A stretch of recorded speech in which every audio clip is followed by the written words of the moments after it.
But what about, like you said before, like you have to really push hard and keep going.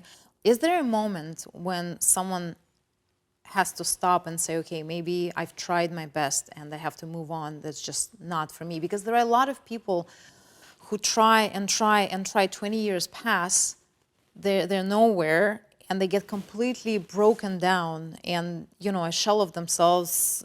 You know, we see them on the streets of LA all the time, talking to themselves, and you know what I mean, like on drugs and just. No, but I'm saying you can sometimes you can tell. You see those like beautiful guys have that to are know. in their 30s, but they look like they're 55. Katia, You know, no one knows what the mental situation is. No one knows what's going on. But you have to know when you can't do it any longer. Then you hear the stories of people worked hard, they were going to give it up, and the next day they got a break. Those things happen. But only you know when it's time to quit. Whatever it is, financially, you have a family, or you're just tired of rejection. But each person has that. There's no rule for it. There's no, you know, so it's kind of sad. But I commend people. Some people just want to work in theater. They work in theater their whole life, and they became famous and made a living. That's what they love doing. Maybe they made it to Broadway, maybe they didn't, but they're still working. That's how only they know when they want to quit. You know, it's a different ball game for everyone else, and you can't think like that because you don't know why. I see that guy in the streets homeless.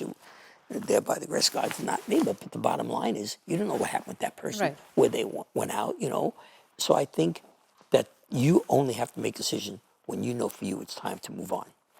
And no one can make that decision for you. I mean, if you have family, you could talk about, but basically you know that your spirit doesn't want to do that. Whatever business it is, you know, like they say, a lot of first-time business fail right away, right? Maybe they couldn't fail financially, maybe they didn't have it anymore. Maybe they just didn't get lucky. No, you're absolutely right. Like It's the same thing with actors. Yeah. In business, it's the same thing. You really, you're absolutely right. A lot of people fail because they stop and say, I can't take this anymore.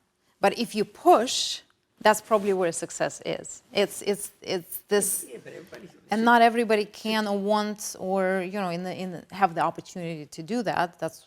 Yeah, you have to have the opportunity. You have to, you know, if you have a family, you got to feed your family. But the point is, the original question is, when do you know? You don't know. Only you know when it's time. I can't tell you when it is. Yeah. I don't know. I know I worked hard. I know I got lucky. I know I made some of my own luck. If I had never started going around to talk in those places, I would have never met to Pittsburgh. I would have never met, you know, Sandy Ferguson. I would have never met Halle Berry. I mean, that's things like that you worked. But I didn't know by doing that. I was hoping something would come of it. And sometimes it comes years later.